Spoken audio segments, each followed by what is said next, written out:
ನಿನ್ನ ಭಾಷಣ ನಮ್ಮ ಹತ್ತಿರ ನಡೆಯುವುದಿಲ್ಲ. ಸುಮ್ಮನೆ 1 ಕೋಟಿ ರೂಪಾಯಿ ಕೊಡ್ತೀನಿ, ತೆಗೆದುಕೊಂಡ ಹೋಗಲೇ ಮಗನೇ.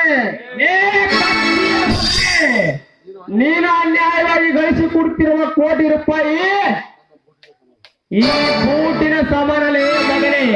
ಲೇ ಕಾಳಿಂಗ, ನೀನು ಪದೇ ಪದೇ ಲಂಚದ ಮಾತನಾಡಿದರ ಮಗನ ಬೆನ್ನಿಗೆ ಬೂಟ ಗಾಲಿನ ಏಟ ಹಾಕಿಕೊಂಡು ಈ ಗಾಡಿಗೆ ಕಟ್ಟಿ ಎಲ್ಲ ಒಯ್ತೀನಿ. ಹುಷಾರ್. ಕೈ ಮುಂದೆ ಮಾಡು. ಲೇ ರಮೇಶ್, ನಿನ್ನಂತ ಚಿಲ್ಲರೆ ಇನ್ಸ್ಪೆಕ್ಟರ್ ಹಗುರವನಲ್ಲ ಈ ಕಾಳಿಂಗ. ಸಾಧ್ಯವಿಲ್ಲ ಮಗನೇ. ನಿಮ್ಮಂತ ಕಳ್ಳ ಕಾಂತ್ರಿಗೆ ಹೇಗೆ ಬುದ್ಧಿ ಕಲಿಸಬೇಕೆನ್ನುವುದು ನನಗೆ ಚೆನ್ನಾಗಿ ಗೊತ್ತಿದೆ. ಇದೇ ಪೊಲೀಸ್ ಬ್ಯಾಂಕ್.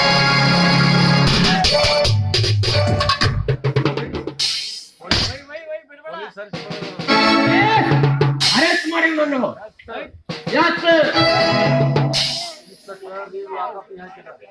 ಇನ್ಸ್ಪೆಕ್ಟರ್, ನೀನು ಲಾಕಪ್ ಹಾಕಿದ ಸಮಯದಲ್ಲಿ ನಾನು ಹೊರಗೆ ಬಂದು ನಿನ್ನ ಉತ್ತರಕ್ಕೆ ಪ್ರತಿ ಉತ್ತರ ಕೊಡಬೇಕು.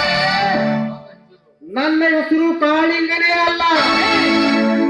ಕಳ್ಳ ಕಾಂತ್ರಿ ನನ್ನ ಮಗನೇ. ನಿಮ್ಮಂತ ಭಂಡ ಶ್ರೀಮಂತರು ಈ ನಾಡಿನಲ್ಲಿ ಚಡದಾಗಿ ಹೊರಗೆ ಬರ್ತಾರೆ ಎಂದು ನಾನು ಇಲ್ಲಿಗೆ ಇನ್ಸ್ಪೆಕ್ಟರ್ ಆಗಿ ಬಂದಿರುವುದು. ಎಳೆದುಕೊಂಡು ನಡಿ ನನ್ನ ಮಗನನ್ನು.